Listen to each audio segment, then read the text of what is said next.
It looks like we're gonna have a little bit of time with the truck today, but don't rightly know it could rain at any minute.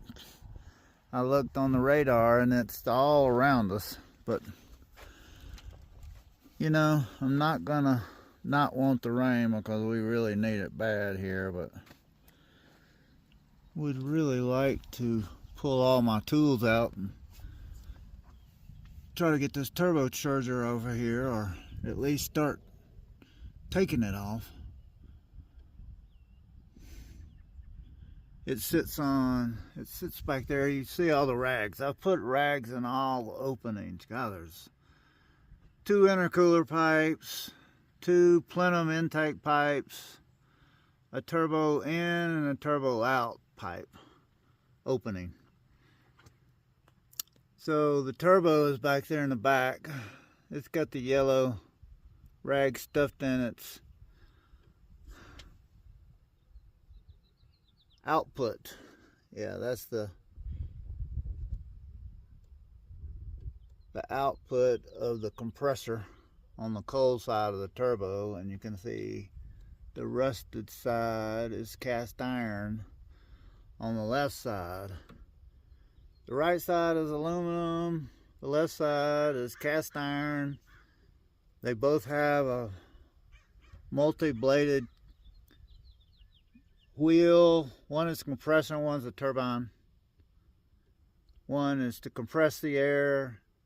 The other is a blade that uses the air to move the blades, spinning the shaft, which in turn turns the compressor wheel, which sucks air in on this other side over here, where the blue rag is. That's where it sucks the air in.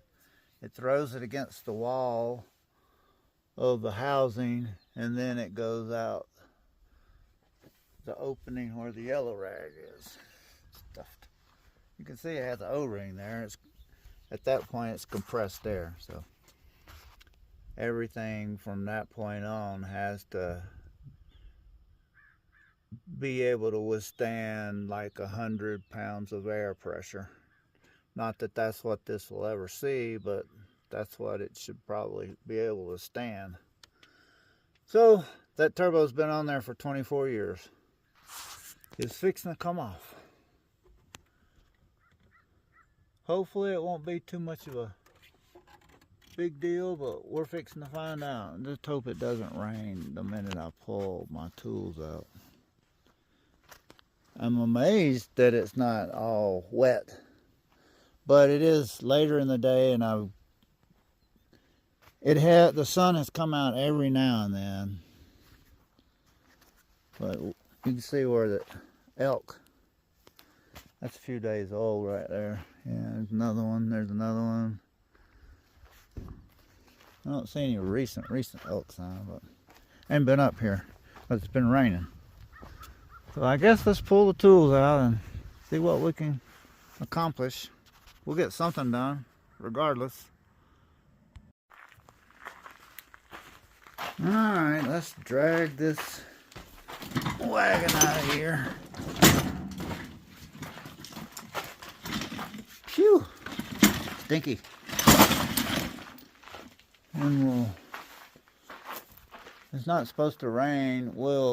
Later on we'll drag the DRZ out because it's not supposed to rain tomorrow for a few days. I think 3 or 4 days, and they're calling for rain.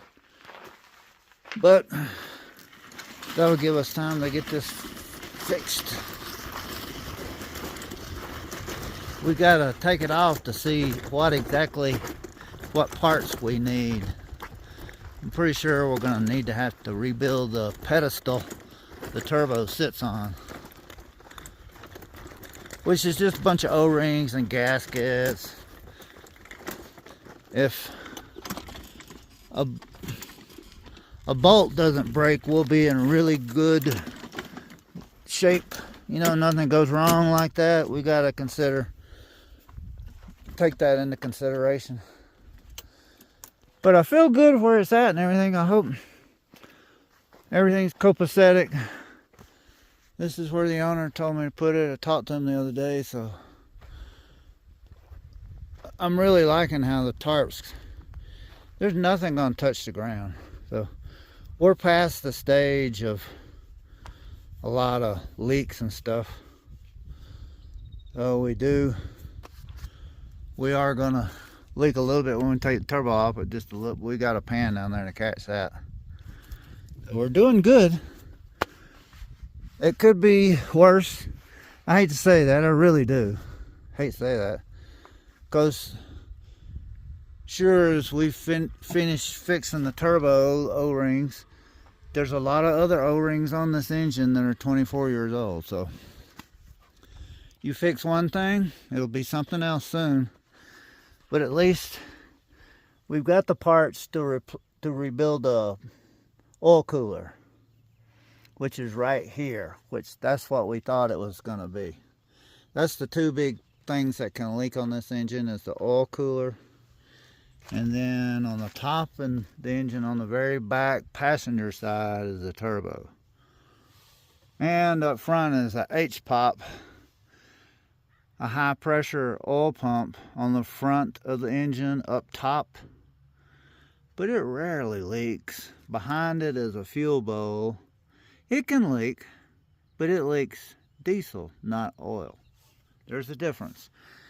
If you're leaking diesel up in the valley, it can mimic oil. So take that into account.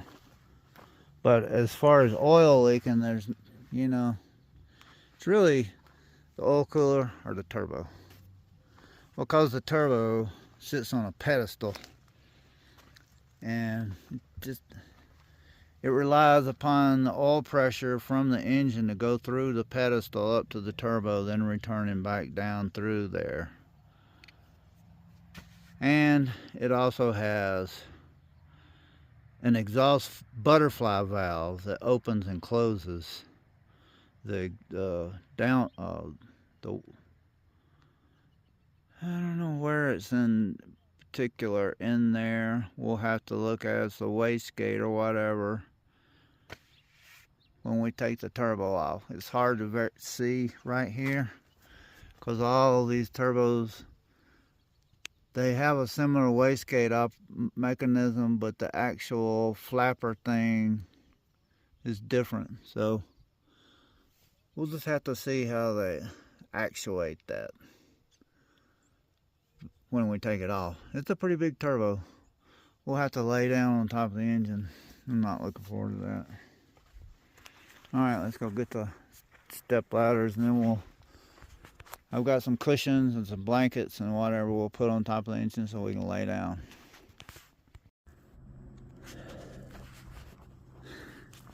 I don't know, but it's a special world when you gotta avoid elk poop to work on your blue truck. We are gathering ourselves, getting ready to lay down on top of the engine and take that turbocharger off of this thing. So we brought out the big guns. If we don't have what we need in the tool cart here, or if it's too hard to find, we'll just dip into the Milwaukee.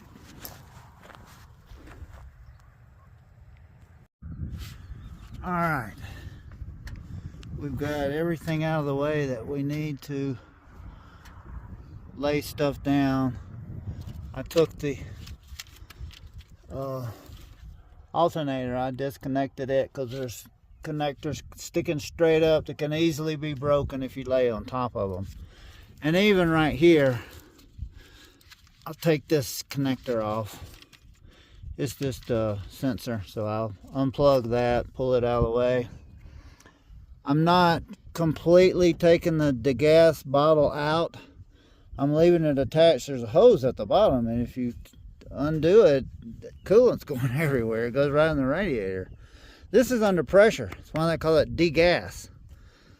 Anyway, you do release the overflow over here, but if it's not up above level, there's not going anywhere. So don't, there's three, let's see, yeah, 1, 2, 3 bolts that have to come out, and just pull it up and twist it out of the way. Leave it out of the way over here. Now get you some cushions and blankets and whatever, and lay on top of there and start taking this thing off. Well, this is my arrangement. I lay down flat up here. I've already taken out this electrical connector that went on the front of the pedestal right there. So I'm gonna go get me a flashlight. I forgot to bring them up, so I can see to start loosening these bolts on this pedestal right here, and that V-band clamp on the downpipe, and well, the wastegate line right here can come with it. But we'll see what else is hooked up back there. I'm guessing the exhaust flange is gonna be, whoa boy, it's way back there in the back. I don't know. That's, ooh, not looking fun. Man, why did they do that? Well, we will get a flashlight. We are making success. One of those bolts there, I think it's this one. Doesn't matter, they're all the same. The one in the very back, oh boy, you're turning it like that much every turn. It's awful. Woo! Trying to get hands back in there. Okay, we've got that V-band clamp loosened that goes to the downpipe. Back on the back side, there's a V-band clamp that I'm pretty sure is the inlet. And we have all 3 of these pedestal bolts loose. So we should be able to see some kind of something going on. We will keep rolling on. I don't know if there's a 4th bolt. I can't imagine there being a 4th bolt, but maybe there is. I'm working to get the V-band clamp off the downpipe. It's, you know, been on there for God knows how long. Probably 24 years. We just have to guess. Doesn't look like it's ever been off. Everything's in good shape though, but it's leaking out the holes of the pedestal where it mounts to the top of the engine, so that's a good sign. I had to take a break because, Lord, I'm laying up here and my hips are right here, so my legs are dangling. There's nothing supporting my legs. It's very hard on my back. It's like my chest and head are laid up here, but my legs are just dangling. Oh my God. And this step stool is really low. Usually when I work on this truck, I've got a table. It's a woodworking table or a fabrication table. It's plastic. It's like 30 something inches tall, so it comes all the way up to here, and it's great. It'll take 250 pounds, so it's great. Much higher. I can support my legs on that, but all I have to support my legs is put my foot here or right here. This other one's got to dangle. Oh, just so much my back can take. See if we're leaking anything. Now that we got all those bolts loose, I thought maybe we'd see some leakage, but I don't see anything. Just the rainwater. So we've made some good progress, but I don't know whether it'll be coming off today or not. But it's coming off there. If not today, tomorrow, the next day, it's coming off. Because that's what's leaking and we got to fix it.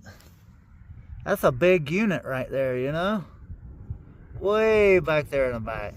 The thing I worry about is behind it is where the exhaust comes into the turbo. God. There's a V-band clamp there, but I don't know if that's for the wastegate or the exhaust into the turbo or not. It's the only thing I can feel. I can't feel anything up underneath the hot side of the turbo on the back. Up underneath, I can't feel anything. And there's no way to stick your arm or anything up in there. Whew, it's really, really tight. Plus, you know, this is the first time. I don't know what I'm doing. I've taken turbos off and on, God, hundreds and hundreds of times. But not this turbo, not this truck. So, everything's working out. I can't complain. We just hope everything keeps going as good as it's going right now. No bolts have broken so far, but we still haven't messed with the exhaust yet too much. All right, let's keep going. Well, we're making progress, but we kind of hit a wall. Let me tell you, it is no fun laying up here. Your legs dangle, so you ain't got no support with your legs. If you lay, you gotta lay up in here to be able to reach anything. I've got the downpipe V-band clamp off.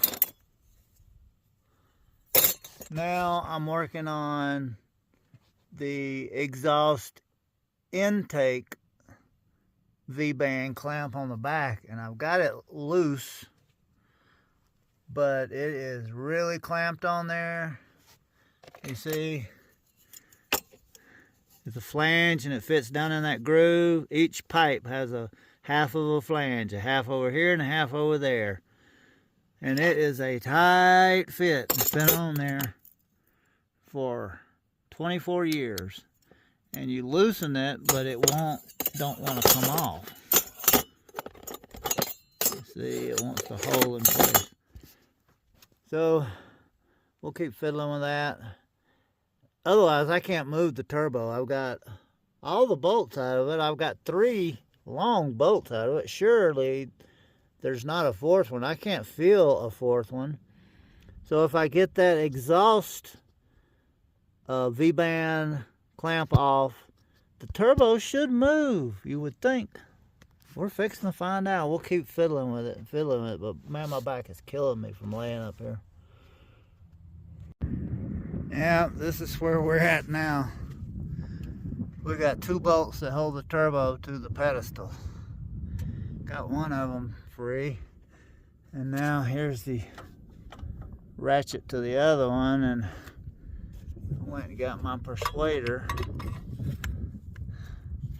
to give us some more mechanical advantage. And if this doesn't work, then we'll put this baby in there. And if that don't work, we will put this end on there and make it even longer. So one of the 3 combinations is gonna work. This thing has whooped me, kicked me in the tail.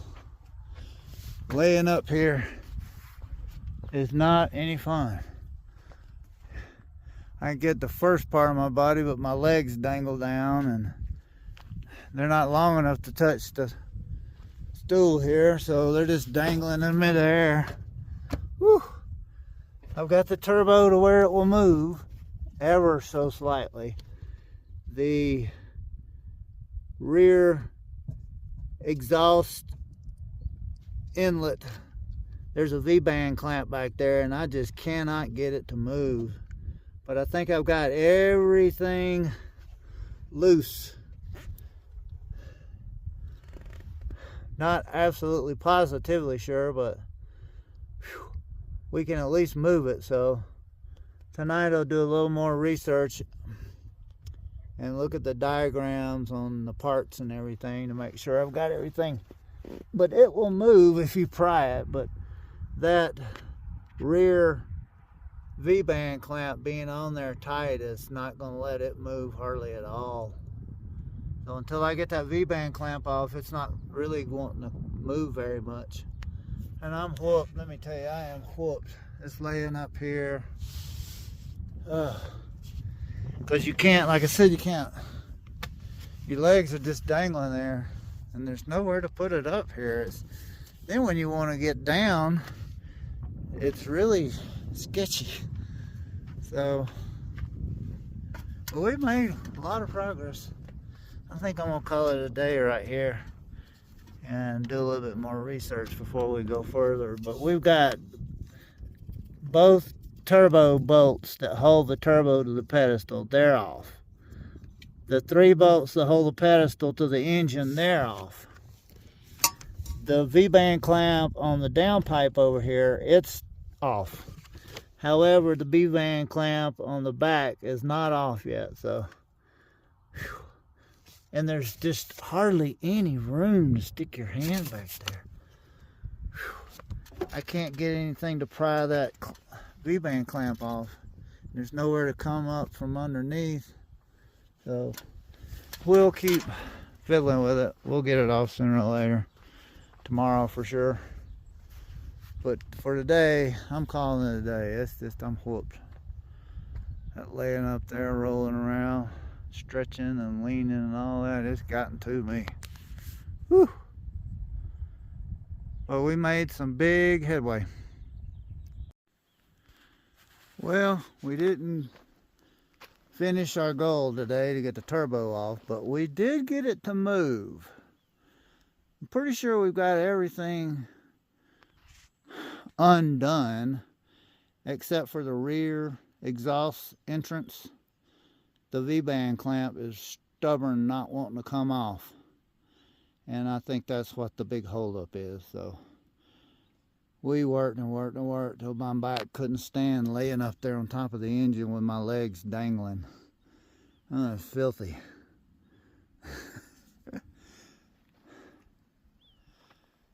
Oh, we got a beautiful sunset going on. There was a lot of clouds over there a few minutes ago. And you can see them over there. And I think there's, no, that's it. Way over there to the west. And we're supposed to get some more rain later on this week. Let's cross our fingers and hope we get some. But tomorrow, let's hope it dries out and we can finish getting this turbo off this thing so we can fix it and start driving it again. Whew, man. But thankful that we have a place to work on it up here. Well, let's lock it up. We got the batteries unhooked. Hood is locked. This door locked. Nope. We'll lock it. Toolbox is locked. Tailgate is locked. So, and our storage is locked. Let's head on to the RV. Whew, man. Let's see, worked on this thing. What time is it? Watch is dead. Oh, it's probably about 7:30. About 3 or 4 hours today. Solid. Straight. That's pretty good. Considering that it was raining half the day. Alright, maybe tomorrow we'll get that turbo off here.